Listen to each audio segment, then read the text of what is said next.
Hello, how you doing? Good. How are you doing? I'm well. I got to push a button. Hang on. Ambient sound. Ah, yes. All good. All prepared. Oh, your studio looks nice. Look at that. I could switch to my better camera if you want. Oh, not that one. I guess no camera's the best one, right? But it Look at might that. throw But you then you're off not. But because then you're not looking. Then there's I don't less eye like. I contact. think there's no such thing as eye contact. I mean, there's eye contact with the audience, right? But Yeah. not with the guest. I mean, because you're looking at a screen, I'm looking at a screen. I could look at like that, but then the audience doesn't. Then I don't see you. Yeah. This is the problem. I bought a teleprompter, Yeah, you can which do that. unfortunately, yeah, it's smashed though. So I got to buy Why a did you new one. smash it? So Is this your punk my phase? girl. My girlfriend's going through a punk phase and she was using my studio to do some sort of whatever she was doing. And the screen that this is, she tried to move this screen. The screen fell, the whole clamp that's holding the screen in place, and the corner of it fell into the glass of the teleprompter. And now I've had to buy a new one. She did offer to buy it for me because she smashed it. But, it was one of those ones where I went, oh, no, I'll just get it. And then she didn't push back that much. So I've bought it myself. It's arriving soon. Oh, cool. What brand? Yeah. The teleprompter was, I think it's called Best View or Des View or something like that, because there is a brand that's more famous, and I can't remember what it's called, but it doesn't work on wide lenses because you can see the sides of the camera. So this thing was great. You pop it on the lens, and then the annoying thing was I had to then get my laptop and put it upside down underneath it, and then it reflected into the glass that was over here. So I Oh, would so then there's no see video you. feed. Yeah. Yeah, exactly. So you can get other gadgets and stuff and If put it you on want to there, spend a but few it was good. $1,000. Yeah. Yeah, no, it's not. I don't. I think it's like £100 is like a gadget. Oh, I don't know, $100 or whatever. But it's 150 probably or something, 120, depending on. it's a lot of work. Yeah, exactly. It's a lot of work just to have that eye contact. But I just wondered if that makes a difference for both the person you're talking to and the YouTube viewers. Well, the thing is that I've spoken with people who just look at the camera and they don't pick up on subtle signals that I'm sending them about maybe you should let me ask you a question at this point because you're going off the rails. And so I favor this setup. So it's profile. You can see the audience gets to see me reacting to you or the guest. Yeah, And then I can also break the fourth wall when I need to, right? yeah, I So I get have that. like I I get have that. a little extra code to play with, Yeah.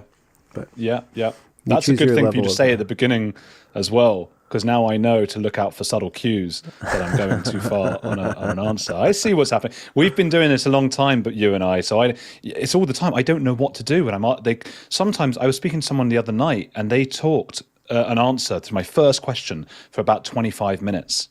yeah. Like, what do you do then? You just sit back and surf. Hopefully they make sense. It was good. I've perfected little tricks and stuff, and it helps to have rapport with people. Like some people are big talkers, and if you can have them on a couple times, then they start to kind of pick up on you, and you get to know when to interrupt them, or how to interrupt them. So there's kind of an art to it. But when you're just meeting a stranger, if they're not given to the gift of response, but are given to the gift of gab, then you kind of just have to, I've opened some of these meetings and the person just starts talking, and then a half an hour later they're like, "So when does the interview start?"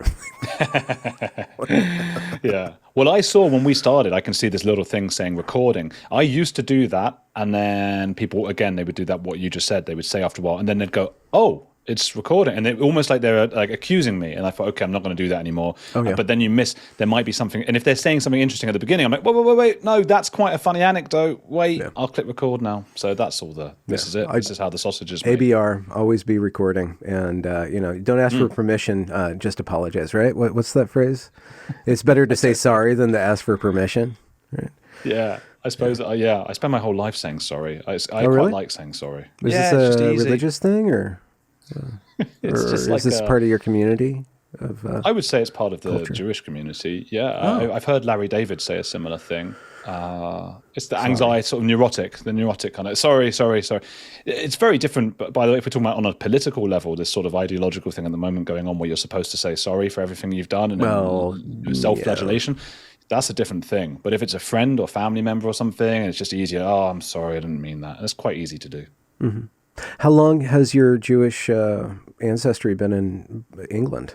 Because there's some interesting story about the history of that when you guys were let in and Yeah, persecution. it's like it's really hard to know because it all gets like lost in generations. I asked my grandfather before he died. I said grandfather because I'm English and I'm speaking to an American, and I think What are you going to there's say? an Grandpa? expectation. Yeah, I'd say grandpa, but there's an expectation that a British person, I think, to an American would say, my grandfather. You see, the thing about my grandfather, he really was. No, my grandpa, but before he died, I asked him a bit about it, and I asked what our name was, because a lot of Jewish people had to change their names. The irony being now the names they've changed to are very recognizable as Jewish. The reason we changed them was to hide that.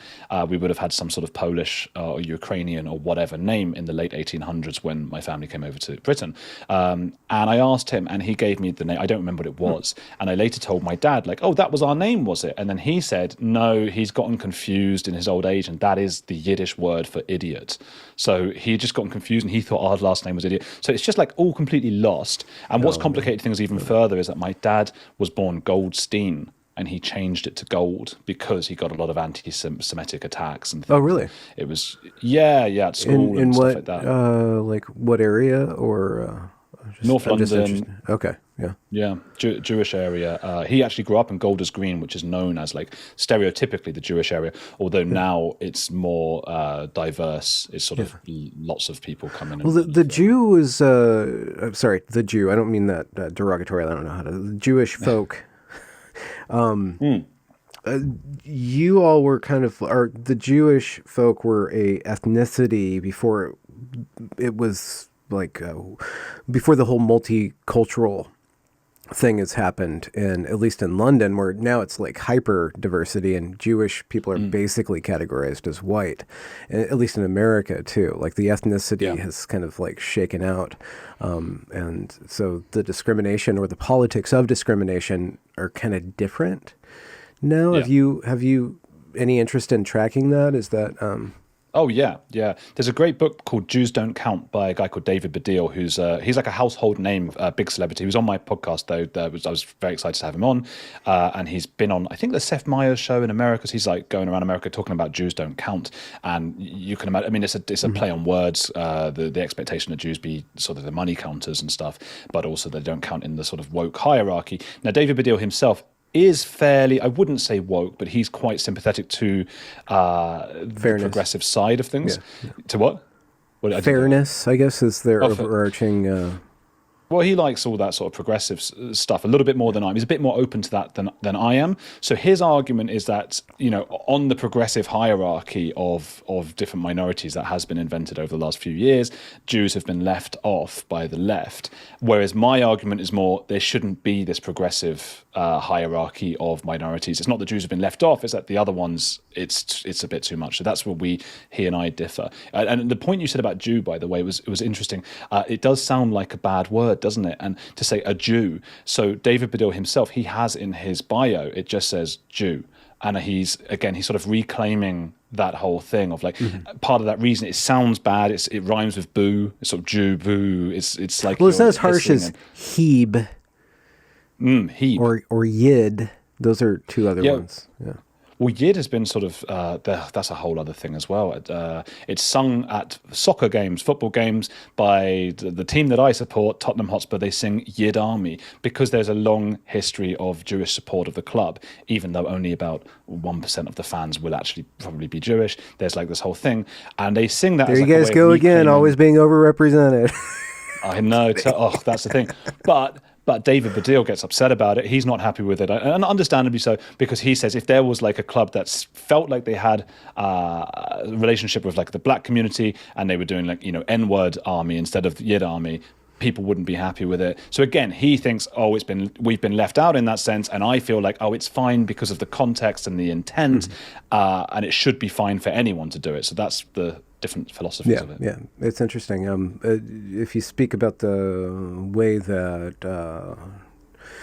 marginalized communities, so-called, or the left's pursuit of fairness and representation, when they shake out stats in my county, Thurston County in Washington, the school district did some statistics to show like the different races and their achievements in school, and they left Asian out, or they grouped Asian with white.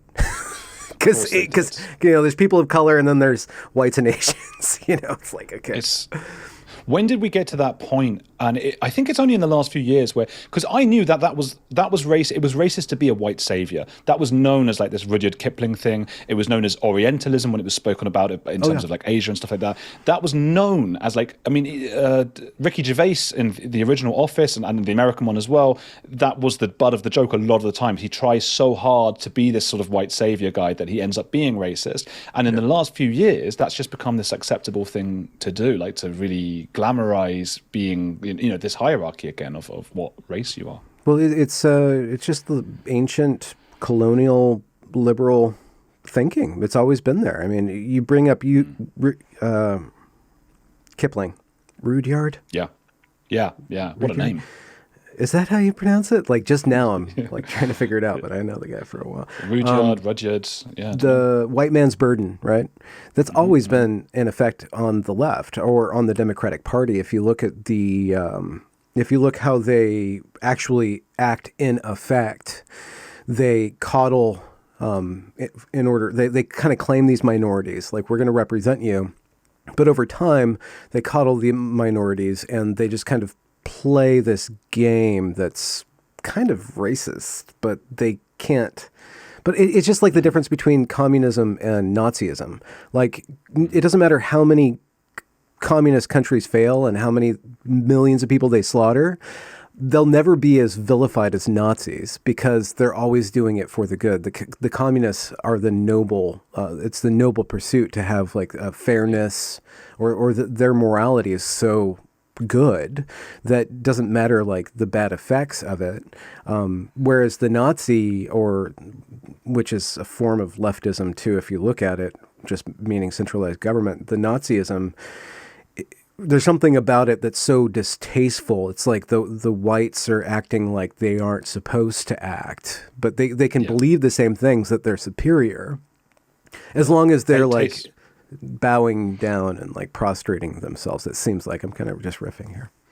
Well, no, but you're absolutely right. And taste is a really, really big part of it. And the Victorians, of course, you can go back to, that was the purity. And the 1950s as well, you got that purity again, about purity of religion. That came often from the right as well. This sort of purity of religion, purity of behavior, innocence. Innocence was huge in the Victorian age. So like all different ages you go through, we get that kind of innocence again. And today it's just taken a different form. Instead of religion, or instead of like purity of like a maiden who won't ever have sex and she was judged on that, it's just like on your political views and, like you say, I mean, how communist you are, or how far left or how woke one is. Yeah, it's interesting. Where have you been focusing your attention in your journalistic pursuits? What are you investigating, basically? Yeah, I try as hard as possible to do like all different sides, of ideological thinking, of extreme beliefs. The podcast and the YouTube channel is called On the Edge with Andrew Gold. On the Edge implies, the irony being I end up actually talking to a lot of people in the center about how they once were on the, either far left and woke or far right, or it could be a former Jehovah's Witness, a former Mormon, an ex-Scientologist. They tend to be. It doesn't tend to be people who are actually in the cult. When I've done stuff for TV programs, then it seems more suitable to actually interview the people in that moment, because you're sort of trying to expose them. Whereas a podcast is more of a case of like, hey, do you want to come on and we'll have a great chat? You can have that kind of argument on like a TV documentary for some reason. So that's been like that BBC documentary I did was with an exorcist, trying to expose like some of his extreme beliefs and what he was doing with some of the women he was exorcising. And there's been like UFO believers, I've looked into abortion, just looking at both sides of the ideological sort of divide there. So that kind of stuff, pretty much everything, ideological stuff. So it's pretty salient then that there's this left, right, and center thing, or there's these extreme beliefs, whether, I mean, you bring up like ex-Jehovah's Witnesses or people who get out of cults. The cult doesn't necessarily fit on a political spectrum. You can't say like there's a spectrum between Scientology and Unitarianism. I guess you could in some way, but it's not the same salience factor as left and right politically. But do you find that, do you have a understanding of what basically leftism is and rightism is? And you guys are a little different politically in the UK, but still ideological mapping probably. In the UK, as you say, we are slightly further left, I would say, although the Democrats have gone quite far. But generally, I always looked at sort of Obama was actually quite similar to like David Cameron with the Conservatives in the UK. Boris it's not very far right. We have fewer pockets of sort of religious conservatism in that sense. Okay. But we've got a lot of the same sort of woke academic university stuff going on. I think I see that sort of popular idea at the moment of, rather than right and left, it's more of a circle. And what you were saying about, the Nazis could be typified or classified as left or right. It's just extreme. And that's where I would call it cultish. There's a great book by somebody called Amanda Montell about cults. Her father was in a cult. I can't remember the name of it, but like a proper religious old cult. Called Cultish, and she looks at the language of cult. She's a linguist. I'm a multilinguist myself. I'm really into languages and stuff, so I love looking at all that stuff. And she believes that cult, being of a cult, is a spectrum. So it's not a case of you are in a cult or not. It's just that like the Jonestown massacre, that's a 10 out of 10. Heaven's Gate was a 10 out of 10. The Nazis, you could say, is a 10 out of 10. Of course, it's different. It's a political ideology that takes hold of an entire country. But you could say these are like quite extreme cults that really take people's minds to different places. Whereas you could say Jumbo Juice or the local gym that is like, that there's a lot of gym stuff, there's a lot of mindfulness stuff that you could typify, or you could say it's a 2 or a 3 or a 4 out of 10, That reminds me of back in 1997 or 8 or something like that. I was getting a job at Starbucks. It's a coffee shop out here. Kind of a chain. I've heard of it. They were getting bigger. We've got them. Yeah, we got them. They're everywhere now. And so for training, you have to do all this training. And one of the things was this kind of cultural training that they wanted you to do. They had this idea, and this is in the late 90s. So I think it was kind of typical of like kind of some sort of cutting edge corporate culture thing. It's like, we want to provide an experience for the customer. That's why we name all the sizes differently. That's why we have all this language going on how all these things operate. Because when they step into our shop, we're creating this culture. And I was training, I'm like, this is like a soft cult. Like this is like culture and cult. Like they're intentionally designing this thing to take people to make it a sacred, to bring it out of normal life into this other world where things operate differently. You don't get a large, you get a grande. Well, now it's a venti. And they got rid of the short because Americans are guzzlers of many a fluid. So, it's interesting. So you have that, but that is mitigated within like something like Starbucks. That's kind of mitigated at that point by, we just want to make money, and we're just kind of playing this game. We're kind of playing this game where it's just window dressing. We're removing people from the world. There is psychological studies that I'm sure they base this on. But when you have that in the 90s happening with corporate culture, then it's almost like, looking back on it, they're laying the groundwork for this stuff called woke, which is basically a doctrine of belief that separates people into kind of like a different world order. And it's something about it is particularly adapted to corporate culture, school culture, media culture. All these different elite institutions have, there's something about the woke that allows these bigger institutions to give a place for some sort of fundamentalism, some sort of religiosity, sanctimony, some sort of moral order now that was kind of just assumed to be personal, but now it's intruding back into the public.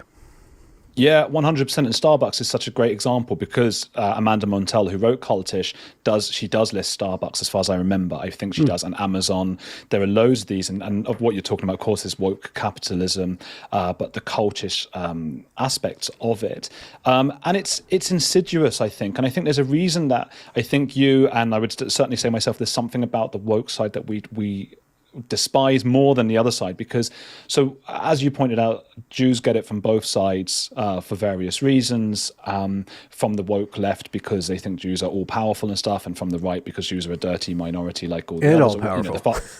Yeah, exactly. So either way, it's the all-powerful stuff. I always say, like, it's so convincing, that idea about Jews, even though Jews are not, pro rata, are not the wealthiest minority in the US, for example, by some distance. And I don't want to say which is, because it's almost like, because it doesn't matter. That's the point. But it's not the Jews.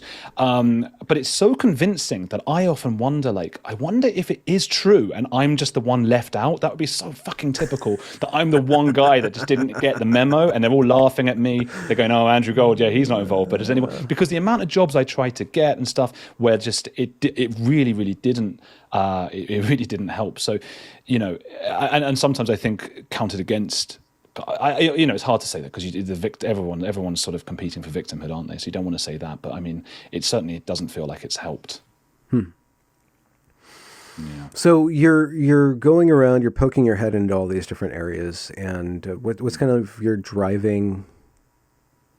What's your driving force? What's your question? Do you have a driving question? Yeah. I think it's what it is that nobody thinks they're in a cult. I think that's the thing that drives me the most. It's that lack of awareness. We're also busy blaming the other side, whether it is a political divide or whether it's other kinds of cultish religious things. When it's very rare you speak to someone in a cult and they go, "Yeah, well, I'm in a," it doesn't make sense. They wouldn't be in that cult anymore. So the amount of people I get, and the woke one's a really interesting one as well, because obviously a lot of those people will really enjoy the episodes I do about Scientology or the alt-right or whatever it might be, and they won't see it themselves about themselves. And that's something I find really interesting, I think, is a lack of self-awareness at the center of all of us. We're all just trying to live. We're trying to show off. We're trying to gain status. I'm really interested in the status games that we play. So that's what drives me, really. I suppose it's a form of pointing out the hypocrisies, and I have to start and go, I must be in sort of cultish thinking. I must have my own ideologies that are a bit way out there, because I think if you don't admit that about yourself, then that's a sure sign you're far into a cult. Well, where's your out there? Where's my out there? Just anywhere away from truth. Anywhere away from science is out there. If you're moving away, out there, Jordan Peterson. So Jordan Peterson's, a fantastic speaker, a super intelligent guy, and he's really compelling to watch. And he says a lot of stuff where I'm like, yeah, but then he also holds religious beliefs, right? Which is fine. Everyone's welcome to their own views and stuff. But Ben Shapiro's another one, exactly, just as compelling as Jordan Peterson, but he wears a symbol on his head to some sort of faith-held God while saying facts don't care about your feelings. And it's like, well, this hat that you're wearing on your head is not anything to do with facts. That is to do with feelings. And that's fine. You can hold that religion, but I don't want to hear from Ben Shapiro, or I would view that as a hypocrisy then if he's going to say facts don't care about your feelings. And obviously those religious views will impact his policies and his views. So anything that's faith-based, according to this formula that you're expressing, is some form of radicalism or some form of out there. It's a little bit out there. I don't think it's that radical. There's not. I'm just reading a book called The Uses of Delusion. I can't think of his name. But a philosopher has written that. And it's really important for us to be deluded in some ways, to hold hope, to hold faith and stuff like that. Okay. I think it's more for me the hypocrisies and the lack of self-awareness. If Ben Shapiro said, facts don't care about your feelings, but sometimes we need to have feelings and and fair enough, I've got my own, then I would say, but then he wouldn't be as compelling to watch, would he? He's bam, bam, bam, bam, bam. And look, I try to move away from tribal thinking, which is why I can still enjoy listening to Ben Shapiro, and I do, and I can still enjoy listening to Jordan Peterson. I just think we get so taken away by the tribal thoughts, and that's not my side, and that's not my side. I think we should listen to a bit of everyone. So I'm not saying no faith-based stuff, no religious-held ideas. I'm just saying let's be aware of them and aware of our own, hypocrisies. Are you aware of your own faith-based delusions? I'm aware that I have them. I don't know exactly what they are, but I definitely have them. So you don't cultivate them consciously. I think if you've got hypocrisies, and we all do, I think to be hypocritical is human. To be confused. I'm okay. So I understand the hypocrisy stuff, but I'm talking about faith. Are you saying that you can't have faith if you believe in facts? That you said science and truth are reality. Everything else, even if it's necessary, is hypocrisy? No. If you are someone like Ben Shapiro in this case, whose motto is about facts, he suggests his facts are the true facts. This is what happens in most cults and most cult-like thinking. Once somebody starts saying, these are my facts, and they're not acknowledging that sometimes they're using faith-held stuff. They can hold faith-held opinions, fine, but I don't want them to be hearing that, but the other side are not dealing in science and facts. Facts don't care. I want him to say, hey, I must have my own stuff here that might not be right. That's what I'm getting at. Okay. Do you have any faith yourself that you're conscious of or that you cultivate? Yeah, I think the closest thing is probably my football, for example, soccer, football. That's where I'm tribal. I become tribal, and I know it and I see it. It's obviously not, they say about sports, it's like the most important of the least important things in life. It's sport. It is what it is. But I know that from a young age, my dad would show me an Arsenal jersey or T-shirt or whatever, and I would say that's bad because I was a Tottenham fan, and that has stayed with me into my early 30s. I've had 30 years of going to the games. It's very much like a church, the atmosphere. It's very much like I can have an argument with an Arsenal fan because those are the big rivals, Tottenham and Arsenal, and I can say this Tottenham player is better, and I will mean it wholeheartedly, and I can get emotional and annoyed that the Arsenal fan can't see it, but he thinks he's being just as rational. So that's an example where I know obviously I must be using cognitive biases here to prefer my own players. Yeah.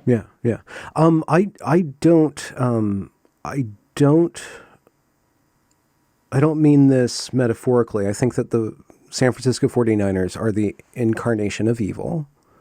And every time that they play a game, it is a spiritual battle that we're witnessing. And it is absolutely imperative that they are crushed constantly.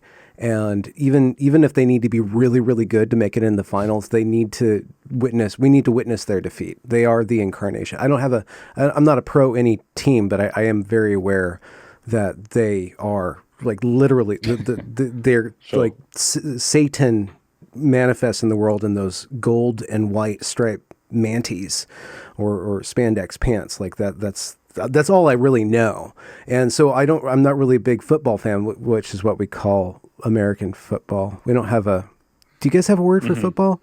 That's not football? We call it, strangely enough, we call that American football. Okay, just American. We say, yeah, because it's pretty much only played there, isn't it? And I think probably not a few other places. I'm sure at universities in the UK you'll be able to find it. A lot of people. You guys have a rugby thing that's kind of closer, but I don't know if it's as strategic. I don't know. Yeah. I've never actually watched. I don't know if they have playbooks and stuff like that with rugby. No, seems a little not more so chaotic. Much. Just very visceral. It is. Yeah, I grew up playing rugby. So, okay. So you are aware of some sort of faith-based activity that you engage in. You Sure. called it tribalism when it comes to sport. Is there anything transcendent? Is there anything on the next level, like on a metaphysical level, that you entertain or consciously cultivate about meaning or the symbolic world? We can use all these different toolkits, languages. Where I'm being sort of swayed by tribalness or tribality, is that the word? Where I'm being cognitive biases and things. Again, it's very, very hard to self-diagnose the exact thing. I think it's hard for anyone to do that, because if you did, then you wouldn't let's say I were to admit, okay, my views on woke culture, which I think is bad, for example, woke culture, it drives me crazy, right? If I were to then go, well, that's me being tribal, then I wouldn't hold those views anymore. But so I think it's okay. What I mean is, if you go like my views on woke culture, they are swayed by cognitive biases. Once I get to that point, I then have to go, okay, well then I'm wrong about woke culture. So I wouldn't hold those views anymore. I'd have to change my views. What if your biases are based on something deeper? You made an analysis of this and you constantly see why it's wrong, and therefore you accumulate a bias because you've already done all the math. It doesn't necessarily mean that you're being wrong if you have a bias against something, if that thing is wrong, right? Well, I would say then, I personally, I would say that's not necessarily a bias. I would say you've done the math, you've done your homework, you've done your research, you've done what Gad Saad refers to as nomological networks, which is like looking at 4, 5, 6, 7 different research. He uses as a great example, one of the main facets of woke culture is believing that men and women genders are social constructs entirely. That's the Judith Butler stuff from back in the day. And he says, well, okay, so what I'll do is I will start, if I want to prove that's wrong, I will get these nomological networks. I will start by looking at animals and how animals have, like monkeys, have shown a preference for male toys, the male ones and the females. Objects as opposed to persons kind of thing. Yeah. Exactly. And then he'll look at children before they've had a chance to be socialized. And again, you see that repeated. So you'll see these things repeated and repeated. And that's when you go, that's not a bias anymore. He's used science to prove that. Okay. So, but it sounds like you're concerned that if your againstness or your disagreement with the woke is informed at all by what you call tribalism or biases, then it's invalid, because tribalism and biases are not valid ways of engaging with the world, or they're not I would say they're not enough. They're not enough. Okay. You can be tribal, you can be biased against something, but you need the science and the facts to back it up. Yeah. Okay. So the transcendent realm for you is this thing called facts and truth. That's the transcendent. That's what is over everything else. Yeah. Although I have to be aware that, and one thing I found time and time again is that cultish people will say they have facts and truth as well. Yeah. So that's where things get murky. Yeah. So I think that this might be some sort of psychology, or the principles that you're exhibiting here are particularly suited to your line of work and my line of work. My job is not to extol beliefs, it's to investigate beliefs. I don't run a channel where I proclaim a belief system. I run a channel where I investigate belief systems. And I'm able to do that because I hold lightly to belief. I even hold lightly to truth too, to tell you, to be honest, right? The truth, even that, I'm like, well, it's a big thing, it's complex, and it's really contingent on all these different things, and then you get in ethics and morals and stuff, and how people engage with the world. Do we engage with the truth, or do we engage with, let's say, power? Or do we engage with, do we engage with things that make sense to us, not necessarily what is, but what could be, or what we need to use, like the... Peugeot and Peterson will say, like, when you walk into a room, your attention's already hierarchizing everything. It's not just the room. Like, there's not just a bunch of matter here. There's a computer, a desk, a chair, and you already organize all this stuff. So you're already projecting not truth onto it, but use or some other engagement with that. So that the way that people use belief or use systems of belief, or even use the scientific method to engage with reality, I'm more interested in how people are engaging with reality and to what extent that leads to disaster or the opposite of disaster, whatever that would be. Yeah, no, I think you're spot on, and Peterson's spot on as well. Again, I mean, the way I've heard him talk about his faith personally, that's where I think I'm let down by that personally. He's not there to impress me, so that's fine. Okay. But there's something about faith that you find lacking. That's what I'm picking up. Yeah, but it is that lack of proof and science and anything behind it. Peterson, in particular, I mean, he criticizes so much about the postmodernism of the woke side, and then he uses postmodern He was very blurring postmodernist. of words and Yeah, stuff yeah, totally. to talk about Christianity. He does, you know. I'd almost prefer it if he was like Ben Shapiro and actually just said, "Here I am, I've got the hat." He Okay. doesn't do that. He sort of goes, "Oh well, you know, depends who," and it depends who he's talking to, what he'll say. But he's like, "Well," yeah. And then Sam Harris, I prefer the Sam Harris method of just saying to him like, "What are you saying?" Don't try and blur it with like big words and stuff because we won't be able to follow necessarily. And most of us, and many of us can't. I can't be the only one who's had that sensation of watching some of these really erudite people and being like, there was a great interview between Stephen Fry and Jordan Peterson where I was lost, and I really enjoy listening to both of them speak. And Stephen Fry's the guy with the admirer. big face, and he's like a Huge comedian. face. Yeah. Huge face, enormous face. But he's, yes, he is big in the UK, comedian. But those two guys are super smart, Jordan Peterson and Stephen Fry. But I was like, I can't actually follow a lot of this, and I'm sure a lot of people can't. And that's obfuscating language at times. And that is what Peterson would accuse a lot of the woke people, the Foucault camp, of doing. And this is another value that is particularly suited to journalism, what you're exhibiting here. It's like, no, we need clear language. We need to express things directly because I'm after a direct understanding of what's going on, what this thing is. And so yeah, Hemingway, Orwell. Yeah. Okay. Yeah. So if I'm just kind of like casing out your ethics or your engagement and stuff, but you don't have any transcendent thing. Like you don't light a candle, you don't touch your refrigerator at a certain place every day, or like a ritual. Do you watch yourself create rituals? I can get into the flow, particularly editing documentaries. I really, really enjoy that. I can do that for hours. That BBC Exorcism one, I edited a lot of it myself with my director, David Hayes. We sat there just doing that and something about shaping a story, shaping a narrative, trying to be as objective as possible can really, really get me going. In terms of rituals, I used to have quite a strong obsessive compulsive disorder when I was a teenager. And I used to spend hours and hours in the nights, till 5 or 6 in the morning when I was 17, 16 years old, switching light switches on and off, opening and closing doors. You can do the hoppities if you want here. The hoppities and all that. And yeah, so I am quite obsessive. I can be very, very obsessive. Go on. Continue. Sorry, I think the obsession, of course, that again, it's suited to journalism. It's suited to, you could say it's an obsessive pursuit of what is actually true. And I agree with you. There is no real truth, it's so hard. But trying to look at different sides and get things just right, that comes from that kind of OCD, I think. So this OCD thing, you had to learn how to manage it, or you became aware that you weren't managing, or you're doing something compulsively. So this is something at your control that you nevertheless are doing. How did you witness and become aware of that, and then figure out how to manage that, or what was causing it?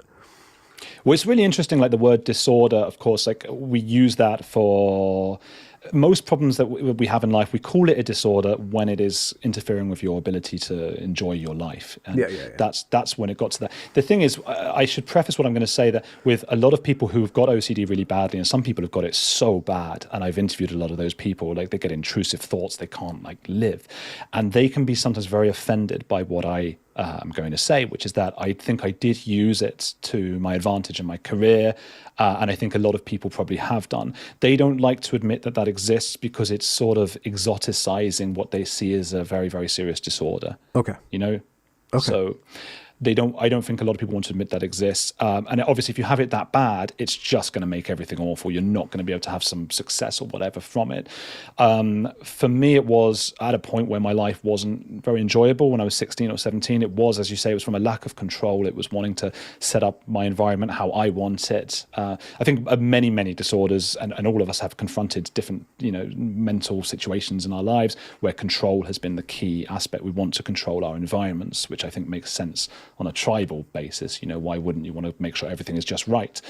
As I got older, I mean, adolescence, again, I mean, the people that I was interviewing who were getting exercise, they were adolescents. It's such a malleable age. It's such a difficult age. So people do get a lot of things in teenage years that don't continue after that, into your 20s and 30s. But you sort of live with maybe echoes of it. So I was aware of the OCD. I was aware it was ruining my life. I saw a therapist a few times and gradually tried to obsess about not doing the things I was obsessed about. It was the only way to sort of get out of that cycle. So instead of obsessing about, like, make sure that is the door shut, I would get up when I go to bed. When I was 17, I would get up like 30 times in the night and check the door was shut. I checked so many times that I pulled the door handle off my car, because I used to go out as well and check that the car was locked. So then I became obsessed about, like, with the bedroom door, I've got to sleep with it open now. I've got to sleep with the light on instead of checking it's off. Obviously I couldn't take that to the extreme. Some of the stuff was like checking the gas was off. I can't just put the gas on and gas myself or whatever. Yeah. But that's sort of how it fell apart in my head, because the obsessions sort of stopped. But I obsessed over stuff like learning languages, right? In my 20s, I learned 5 languages, including English. So I learned 4 new languages because I just totally got obsessed and just made sure to just put it all into that and not into the other aspects of my life. That, I guess in a lot of respects, like, what is it? Like our biggest strength is our greatest weakness kind of thing. It's when we have an extreme, or an outlying characteristic. Let's say if it's not too outlying, it becomes a superpower.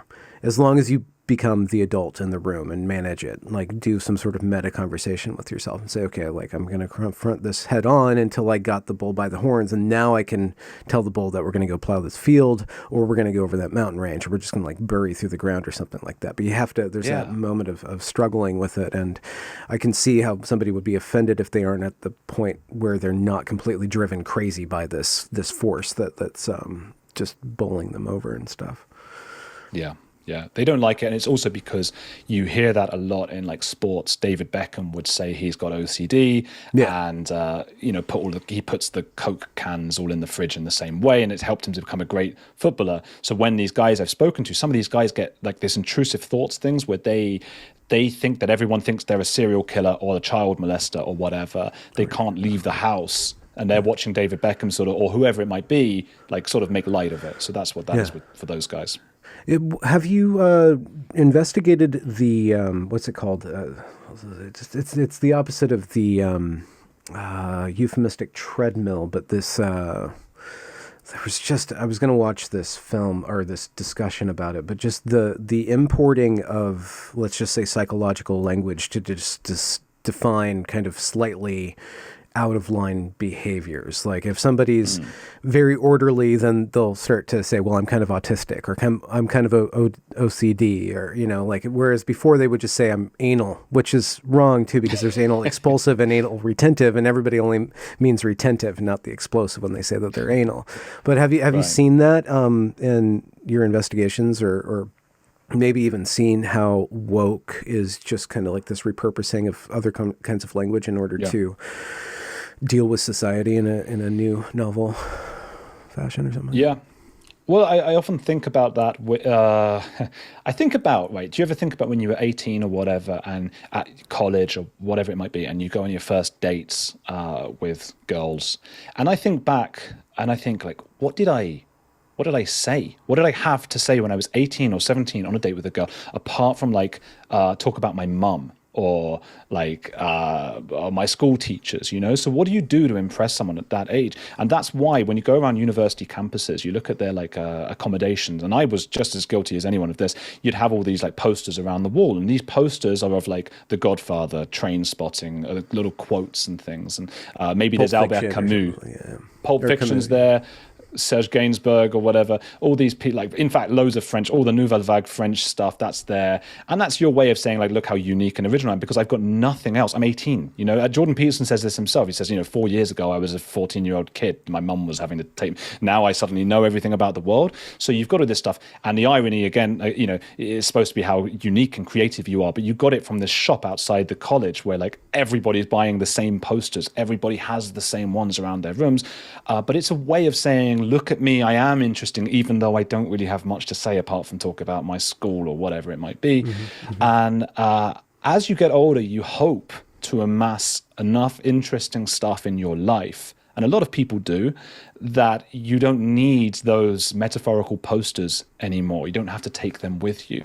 So you say like, and it doesn't have to be some high pursuit. It can be, I love playing soccer and I love going out with my friends and having a barbecue and whatever. Some people don't have, then, they're not the funny one or the clever one or the sincere one or whatever.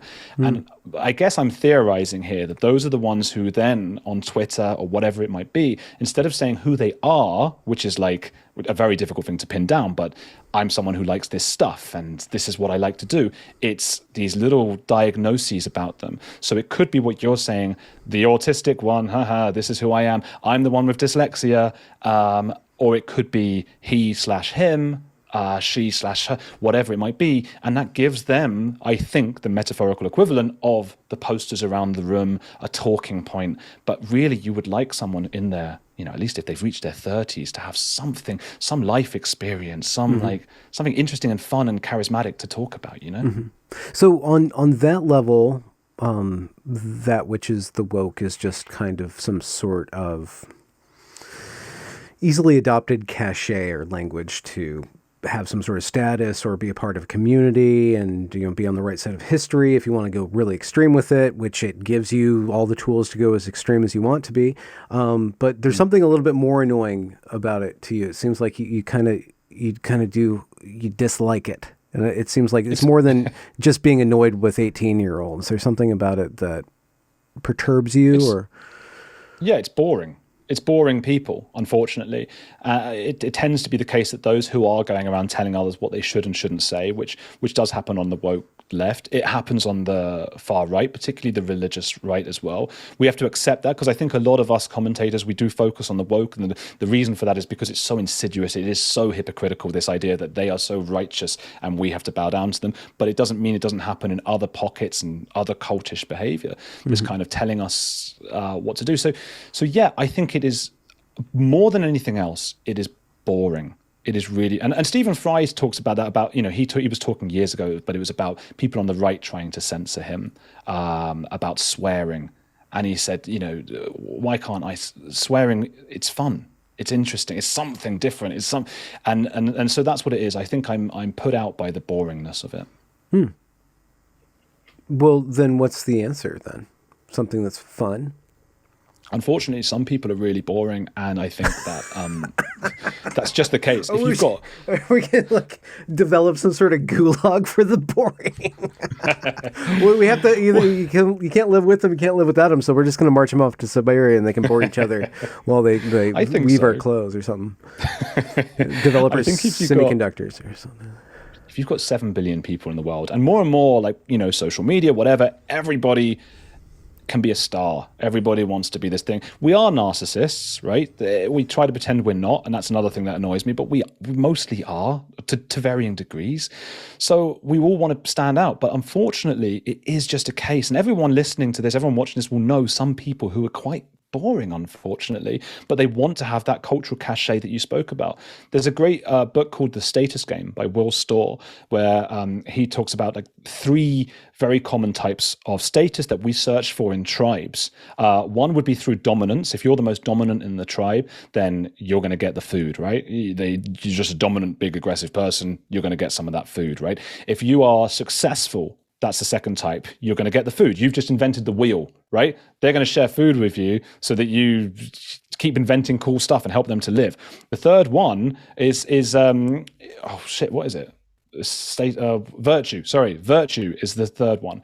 If you were able to convince your peers that you were somehow virtuous, you were the kind of person who shares their food with them, you go out and help others all the time, then you get your share of the food in the tribe. But the interesting thing is, you don't have to actually be virtuous. You have to be able to convince everybody else in your tribe that you are virtuous, or that you are successful and interesting, or that you are in some ways dominant. So those are 3 ways that we all try, even if we're boring, to get our personality out there and be successful in the tribe. Dominant, successful, and virtuous. Yeah. And that is what gives people social power. or at least recognition. Not even power, but the simulacra of recognition. Did you did you obsess about that? Did you obsess about status, and how did you end up using that to your advantage? I think the thing is we do it without realizing, right? Because again, to go about as a 17-year-old saying, I want status, that doesn't align with our... Yeah, well, we have this thing of wanting to view ourselves... I got some status for you, mate. Well, yeah, it doesn't align with our views of ourselves as great people, right? That's another cognitive bias. We all view ourselves as fantastic people. You get it when you drive your car. You're driving around, they're all terrible, they don't care about safety or whatever it might be. But I do. I'm the good person. So we have to view ourselves as good people. That's part of our cognitive bias. So you don't walk around going at school, where do I get status now? You just have a general feeling that I think we've evolved with back from tribal times of wanting to be recognized in some way. And one theory is that, back in the tribal times, that would have gotten you some food and stuff like that. That's why you have that urge to be recognized. So how did I do it at school? I was in the sports teams. That's one thing. So that's success, right? And to some extent, it's dominance. We all have a sort of glory. Yeah, we all have like a mix. It's not that one person is virtuous, one person is dominant, and one person is successful. We all have a big mix of these three things. I probably used to engage in fairly woke conversations. Back then it was PC, wasn't it? And to show that I was a good person. I didn't do much of the dominant stuff, and I think part of that, I was 6'4" when I was 13. I'm still 6'4", but I was really, and I didn't like that. I felt big, and I didn't want to be dominant. 13, huh? Jeez Louise, man. Yeah. What were your parents feeding you? That's what everyone said. But yeah, when you're that tall, you don't want to be big. I wanted to be like small and crafty and smart, not like the idiots in films who are the big guy. I want to be like that. So we all have these. I mean, what was yours? What were you doing at school in some way to get you either dominance, success, or virtue? Well, I guess it would be cracking jokes, and I kind of gravitated towards women because I could deal with their status games better than the bros. But I was just thinking, for some reason you brought up like this obsession that I had when I was 19 and 20, or thereabouts, with pretension, which is kind of like this. So I wanted status, but I didn't want it to be seen as wanting status. I wanted to actually have status, and I was really obsessed. And maybe, again, it was like the late 90s, so maybe that was just in the cultural soup with irony and stuff like that. But I had this really sincere drive to tell the truth or to make something beautiful, but I always had this clawing feeling that I'm pretentious. That people are going to look at me like I'm pretentious. And, years later, like in 2014, in 2014, the spring of 2014, I was at the Evergreen State College, and I took this course about France, and it was all these different aspects of France. And then in the spring quarter, we went to France, and I kind of crafted my own kind of what I was going to do there. And what I did there was I just really just walked around Paris, and I had crappy shoes, so I was just abusing my feet the whole time. But I ended up at this famous bookstore called Shakespeare and Company, which is the only place that would print Ulysses by James Joyce, if I recall correctly. Yeah, I think it was Ulysses. And so I'm sitting, I go there, and I'm like kind of being this kind of unofficial mentor to the girls, the college girls, because we're at college, but I'm like 30 something and they're like 20 something. So I'm just kind of being the mentor or whatever, the not the guardian, the chaperone kind of, I was just like the helpful guy. So we were there, and I was walking around this really cramped bookcase, and I go outside, and I'm sitting down at the cafe, and then there's this kid sitting right next to me from 20 years ago. He's me 20 years ago, and he had this cravat, or what is it? Is it a cravat, right? It's kind of ascot or something like that, and he's sipping his freaking simping thing, and he's got this leather bound journal, and he's and he thinks, and he's posing, and I get this whole feeling. I'm like, I don't want people to think that's what I am, but that's what I am. I don't want to be seen like that, but that's me, and so it's an odd kind of inverse kind of status game. I don't know if young people at all are worried about being pretentious, and I think that more people could worry about that with regard to that which is the woke of varying stripes. There's such a proclamation of authenticity and sincerity and truth when you're kind of faking it, but because it's turned up so much and there's so much morality, it kind of hides the fact that you're faking it because you're kind of screaming and yelling and being cringy. At least with the Evergreen students, that's what I saw. So I was just thinking about how that affected my status game. Did you go to a private high school or anything like that? No, it's I went to Roseville High School. It's a public high school. Yeah. Were you posh? Were you a posh bro? Yeah, I was a posh bro. I did go. I went to a school that's like 600 years old or whatever. Oh, wow. Okay. Private. It's one of the sort of big private schools. I mean, look, it was a very aspirational thing, and this is an interesting thing about Jews as well, Jewish people in the UK, and it is different, Jewishness in the UK to the US. It's definitely very different. It's not pervaded the culture in the same way as it has in the US with Seinfeld. You couldn't have had that kind of Seinfeld and Curb Your Enthusiasm thing. People don't know what it means to say like all the Yiddish words and stuff like that in the UK, and it's, but yeah, so. You don't tend to have these posh old English families who are Jewish. The Jews tend to be third or fourth generation. A lot of them are poor, some are not, but when they're not, they tend to be, nouveau riche. It tends to be within a generation. So my dad's dad was a barber and lived, in relative, okay, but lower class, And then my dad came into money through his business and did well. And it was like the biggest thing ever to send me to this really posh school. And for him, it felt like he'd made it.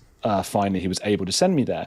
And I guess what was unfortunate is that obviously when you're at a school like that, and I think I share this with a lot of people there, you end up being really ashamed of it, which is a shame in a sense. So that's why I asked you, because I could really relate to what you were saying about not wanting to seem pretentious, because that happens even more when you've been to this really like elite school and you don't want to seem pretentious. You don't want people going like, oh, well, he's had a leg up, he had an easy life. Anything that you achieve then is qualified by this huge advantage you're perceived to have had and maybe did have. It's impossible to measure exactly.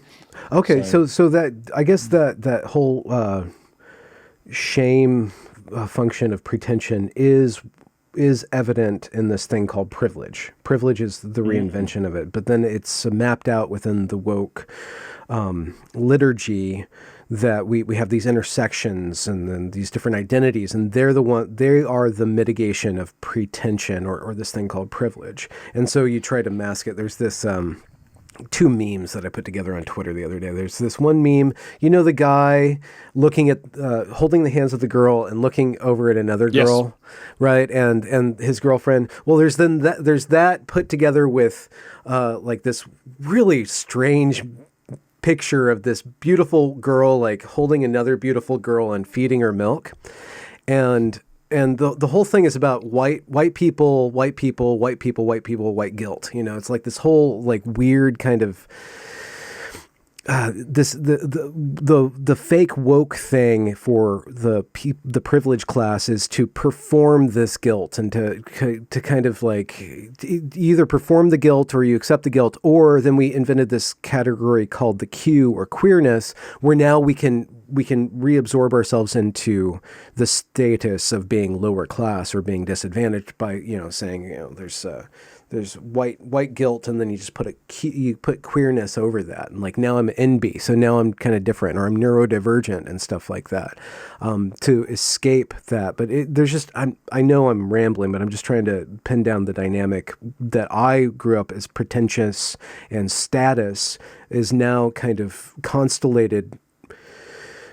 Not ineptly because it works, because people believe it, but it's still kind of messy, and then it's spiraling out into all these other secondary order problems because people are it's basically just status games, but now it's got like this racial identity kind of rubric going on that forces people to kind of clamor for status and not really be self-conscious about it. It's really difficult to be self-conscious about that other than turning your self-consciousness towards guilt. Like, I'm guilty because I'm white. I'm guilty because I'm a man. Or I'm guilty because I don't get what other people have, because I am disadvantaged and nobody likes me, and I have it so bad because of the color of my skin or something like that. Yeah, well, victimhood's been going for a long time, right? I mean, Hitler felt like he was a victim. He He was a didn't go to a victim posh of. boarding school, did he? He didn't. So I didn't go to boarding school, by the way. I Oh, was sorry. just. It was just. I was just an old school. Yeah, you're imagining Everything's a Harry boarding Potter. school to me when we're talking about English schools. You guys just have to I sleep and know. eat and do all these weird rituals and stuff. The Harry Hazing. Potter stuff. No, Yeah, it was. yeah, But this yeah. was the thing. Oh, so that's what I was going to say. But it was just that the nouveau riche. You do get. It wasn't just the Jews. It was also like the people of Indian origin and stuff like that. They tended to be just totally like people you might know. And then some of the guys who were like the old school Christian guys there, they were playing like croquet at lunch, wearing hats and things. It was like this really old-fashioned, almost like Etonian from Eton, the royalty kind of thing. So there was this weird mix of the people who were the nouveau riche, who tended to come from different, so that was going on. So But what you're vying for status inside with the old money, but also outside, not wanting to be associated with the old yeah, money too, because that's a bad thing unless you really are that. Then you can just own it. That's interesting. So you are getting that's it from both sides. you're getting it everywhere, and then again, yeah, you're getting it both sides. Although the vying for status in the school wasn't so much of a big thing because those guys were a bit odd. They were just they were just really to themselves. It was still cool to be not. And we wore all the street clothes, and we knew all the street words. We thought we were quite street. We didn't even realize we were part of this 1% elite. My brother wasn't able to go to a school like that, and my little sister. That I got fortunate that it was a particular time in our family's history, or whatever. I was able to go to this school. I speak differently from them. I remember saying to my dad when I was 14 or 15, Dad, are we posh? And he said, well, you are. And I thought that's such a weird thing. Oh, weird. So you got catapulted into another class. So you're kind of like this weird, pristine, not black sheep, but kind of like the white sheep of the family. You're like the upper crust. Yeah, well, in some to some extent, yeah. But that thing you're talking about, yeah, the victimhood and that self-flagellation that's been going on for centuries. That's been, and like I say, Hitler, victimhood, and we've seen that. I'm sure you've seen those. What are they, surveys or no, that academic research on the dark triad in people who victim signal and virtue signal. Do you have do you identify with one of the triads? No, I think. Well, I mean, I'd like to say no, but I'm always wary of saying no to those kinds of things because then that would suggest it's like that catch-22 trick. It's like, oh, you're such a narcissist. You don't think you could possibly be diagnosed by someone else as a narcissist.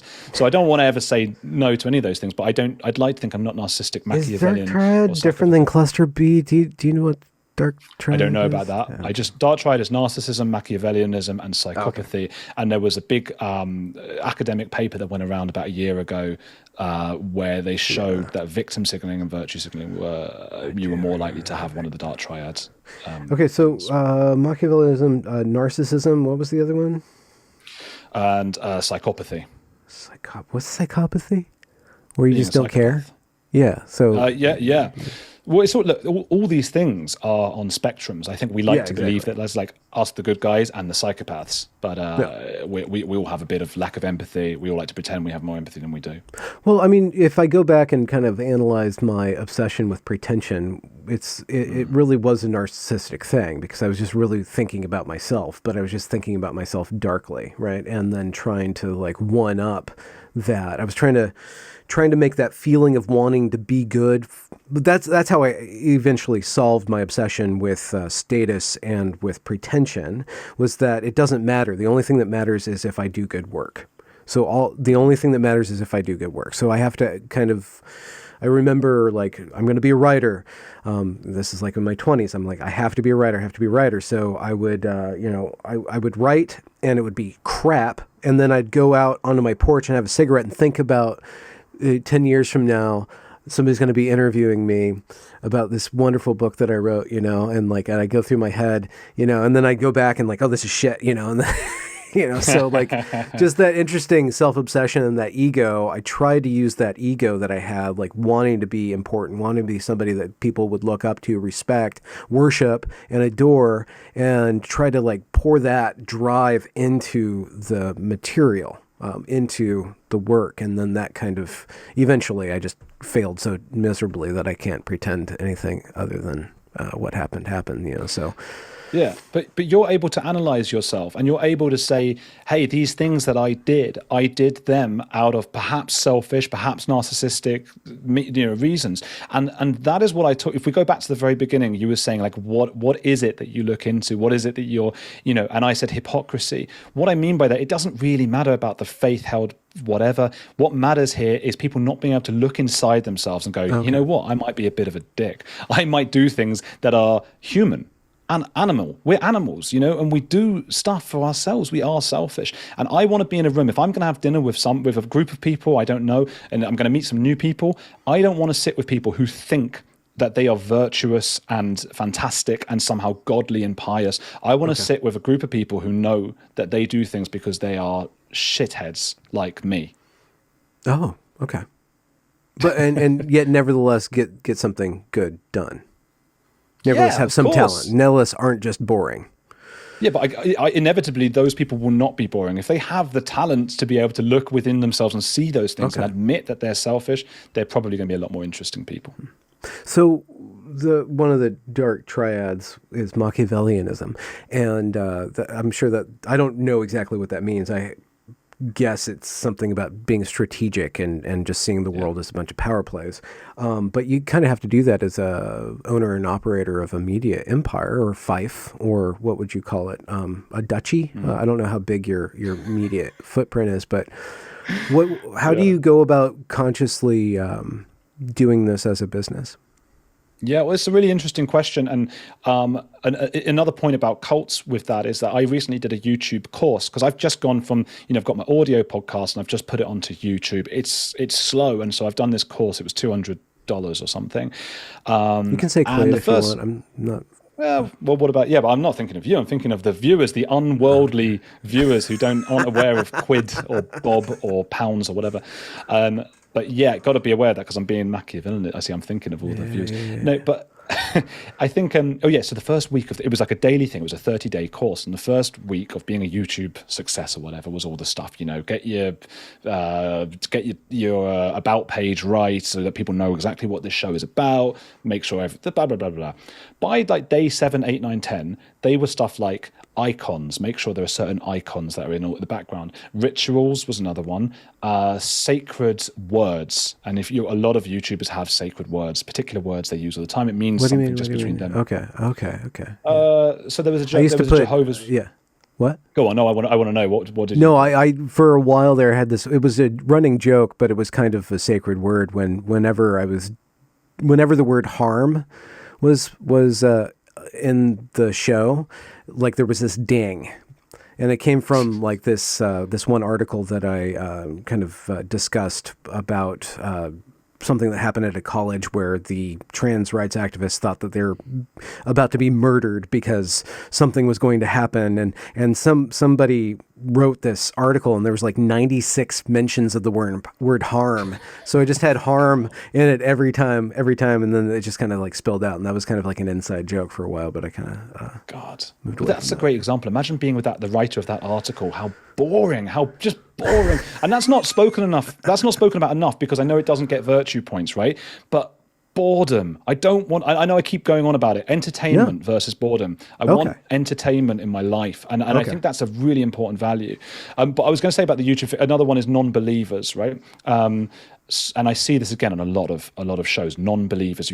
So I'm on the Sean Atwood show on Wednesday nights. Sean Atwood's a true crime guy. He was actually an ecstasy smuggler at one point, went to an Arizona prison. Now he has this big YouTube channel, and he's great. And I co-host with him. And he's got in his head this whole like non-believers system, and he's not faking it. So sometimes the live stream will go down, and he'll be talking just me and him off camera, and he'll say like, "They've taken us down." And I'll be like, who?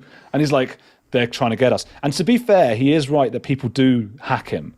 So I understand why he thinks that way. But then he goes back on and he says they're trying to take us down. There are loads of YouTubers who's very successful, and there's a non-believer.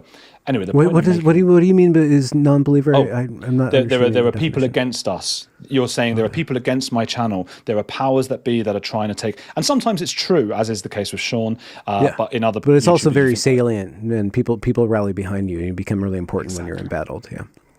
But what do you think of when you? So all I could think of was looking at this, and I was thinking, okay, icons, rituals, sacred words, non-believers. These are all aspects of being a cult leader.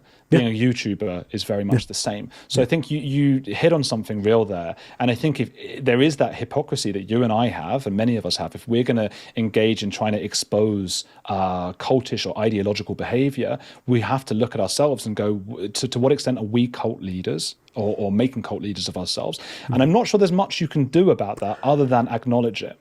There's systems that you could feed into or not feed into. I've seen this happen several times. So I've done conscious choices to avoid putting myself in the pastoral position or the cult leader position. There's one company called Locals, where it was started up by Dave Rubin. He made a lot of money off of this because he got to sell it off. But what you do, and they were courting me pretty hardcore. They really wanted me, to bolster up their portfolio, to sell themselves, of course, or to sell the business. But what you do is you basically, it's walled off. It's a walled garden, so people have to pay to enter. And then you have videos and forums. It's kind of like a Discord server. A Discord server would be another one. People have asked me, why don't you start a Discord server? I'm like, well, I don't want to have a cult. I want everything out in the open. I don't want anything separate. And so I even struggle with this as a business because I don't offer anything special to my Patreons either. It's just a tip jar. I don't want anything. I don't want me. I don't want that wall to form, because then I'd have to perform. And the way that you actually have to perform is as a pastor or as a cult leader. And a pastor is, it's not as bad as a cult leader, but it's very draining because you're actually responsible for people. I don't want to be responsible for people, or insofar as I am responsible for people. And this is the other side. So I do pastoral work with my channel, and by which I mean I cultivate a platform where people can tell their true stories, right? And so the performance that I do when I'm doing an interview about some very personal stuff, like let's just say the detransition transit or the detransition stories, it's like these are people who went on this journey that broke them, and now they're putting themselves back together. And facilitating that is a pastoral, kind of a confessional or a therapeutic activity. And so I'm doing it, but it's all for everybody else to see. So I'm also having to make sure that the person that is exposing themselves is going to be safe. And sometimes it's not the case. Sometimes they get attacked, or sometimes they're not ready for their truth, so-called, to be out there. But then one more thing, and then I'll pass the mic to you, is that every once in a while I'll give my stage to somebody who's new to this game, who has a certain amount of rhetorical talent, and I'm like, oh, this is an interesting new voice. And part of this game, I think, is to kind of try to get on bigger channels and try to bring smaller channels up, kind of like just participate in this kind of networking effect where everybody's richer, the rising tide and stuff. So you kind of like find new voices. And then they end up becoming a cult leader, and you watch their trajectory into like, wow, okay, you made something for yourself. Like, you took this game really seriously. And so one way that I protect myself from that is to understand that this is a game. This really is a game. It can do really good things. It can change the world a little bit, but it's first and foremost, it's entertainment. This is entertainment. This is anything more than that is good, and I aspire to be more than that, but it's nothing more than me making content for other people, and that's one way that I insulate myself from that. But if I took a little bit more seriously, I could get a lot further in the game, right? If I played the game a little bit more, cultivated a little bit more tight interaction with my audience, that would get me ahead. My numbers would go up because people want that. Yeah. Everybody around me that's bigger than me, is playing that game more or less. So either that, or they have just excellent content. It's a funny one because for some reason people expect you to sort of do this charitably. Because one of the things I'm thinking as you're saying this is, yes, but it's also a business. It's also, and some people have other ways of making money, of course. But if you end up doing extremely well, you have loads of money, and then you can afford a swimming pool in your house, and then you have a nicer life, and you have nicer holidays and things like that. And the weird thing I get from a lot of people, if you have enough people watching your videos or listening, you get some people who are not happy, and they'll message sometimes and say like, "Oh, of course he's doing this. Look how he did this thumbnail. He just wants people to click it." And I reply so like, well, obviously, like, I don't come to your job and say like, you just want to do well at your work and make more money. What a horrible endeavor. Because again, that's that sort of wokest kind of like, I'm doing it for my whatever. Well, yeah, of course, I do this because I love doing this job. Otherwise I wouldn't do it. That's why you do it. But it would be nice to like succeed at it. There's nothing wrong with that, right? No. You just, like with that YouTube course, what they were laying out was one particular path to success that you identified as culty. And being a commodity oneself,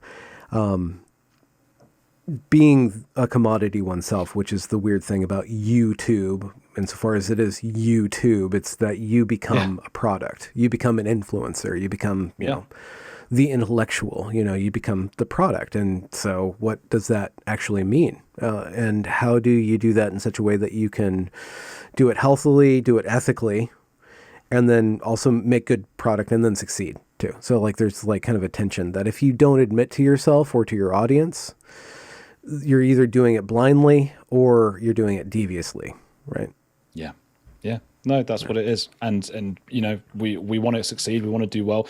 And there is something, despite like all the good thoughts we might have, and I share your feeling of not wanting to be a cult leader, of course, but there's also got to be something narcissistic about us.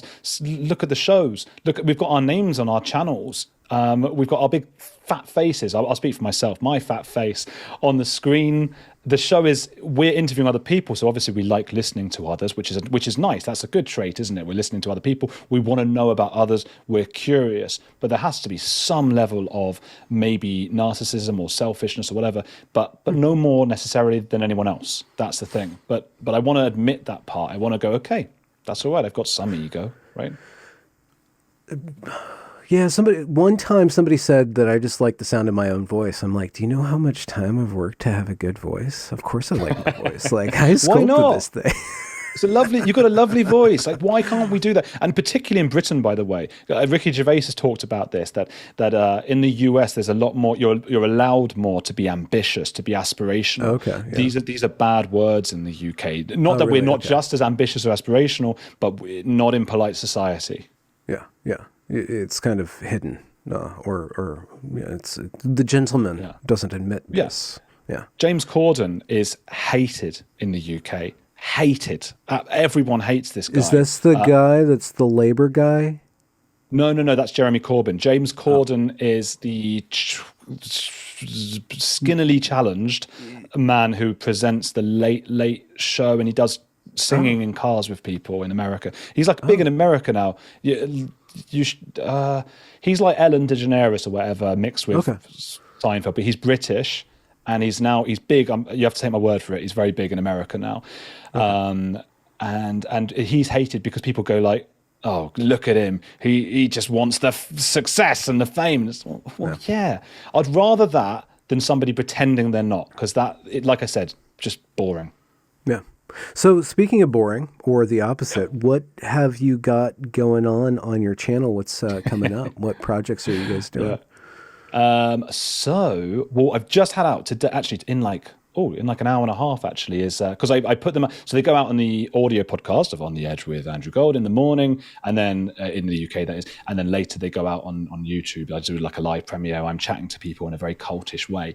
And today's is Molly Bloom. Do you ever see the Molly's game about the poker? She's the poker woman who had Leonardo DiCaprio and she's the one who cuckolds the other Bloom guy, Molly. Maybe. And she cuckolds what's his name? It's Bloomsday in Ulysses. Oh, yes, and of course, and people think she's Irish because of that, and she's not. She's a real person, this Molly Bloom. Oh, okay. Such an esoteric reference, but yeah. What are you talking, James Joyce? I guess he's like esoteric by definition. Yeah. So she's a poker player, or no? She was like an Olympics. She was an Olympic skier, and She got involved in poker. She's in this film, the Aaron Sorkin film, Molly's Game. Okay, yeah. That's actually a great film, but you're actually interviewing the person that it's about, not what the actress with Idris Elba. Idris Elba and Jessica Chastain plays her. So I talked to the real her. So she talks about, Leonardo DiCaprio and all these, Tobey Maguire, who was the player X in the film, stuff like that. And a few days ago was Gad Saad. He was on a few days ago. He's great.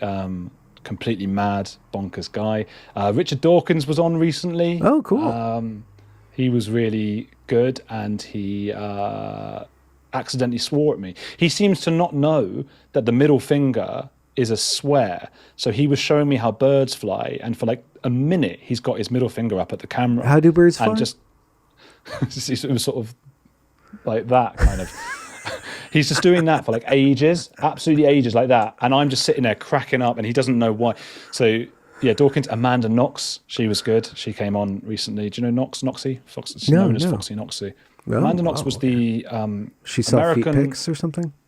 She was called Foxy Knox. She was the American student who in Italy was accused of killing her roommate. It was a British a girl called Meredith Kircher, and Amanda Knox went to prison for 4 years in Italy for killing her, and then was let out, and then she was exonerated, but then they wanted her back and they weren't sure, and there's a big Netflix documentary about her, and I don't think she did do it, but everyone thought that she did. And the reason it was such a big story is because it happens that she's extremely attractive and has these sort of piercing eyes. So everybody made all the stories about her. They said she was involved in all these sex games to kill this girl, and it was just mad. But yeah, so you are just doing the Tarzan thing. We're swinging from one interesting tree to another.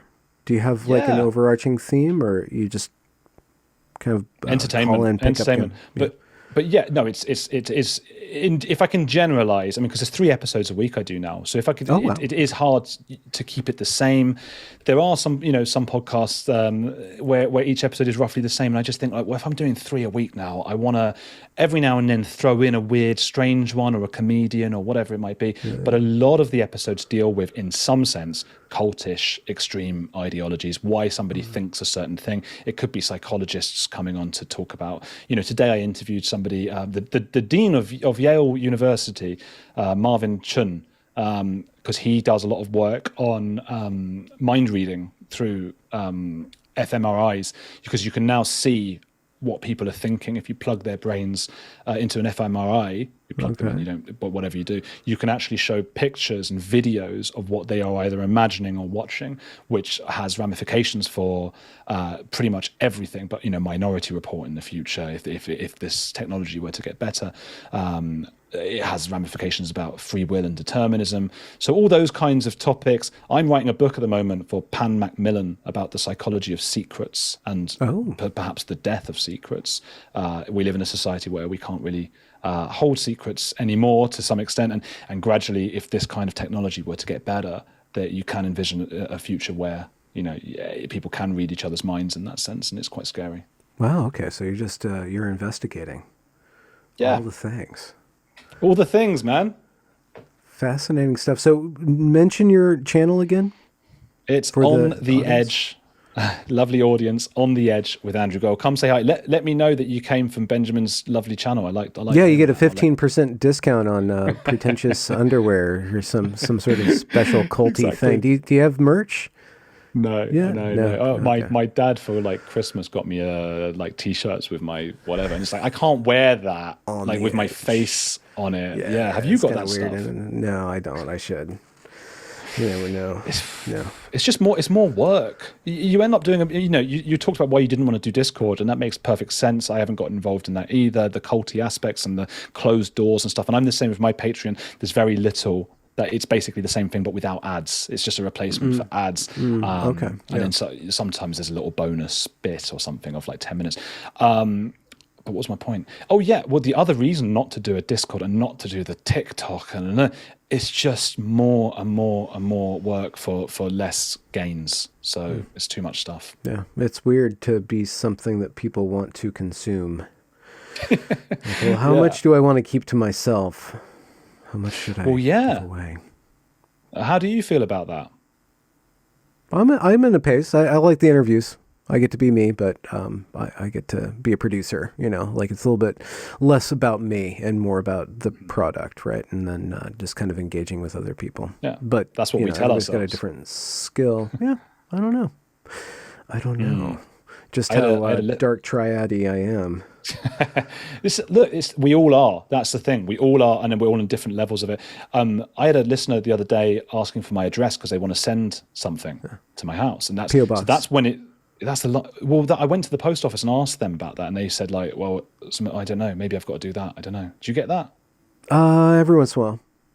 I'm like, no, I don't want a severed goat head or Antifa descending upon my little pastoral cottage. Yeah, that's the thing. I got the sense it might be chocolate that they want to send. You never know. Could be chocolate, could be anthrax. Yeah, chocolate laced with anthrax.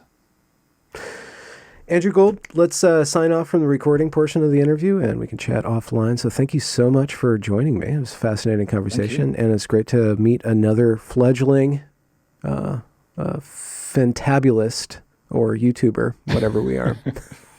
I've had a blast. Thanks for having me on.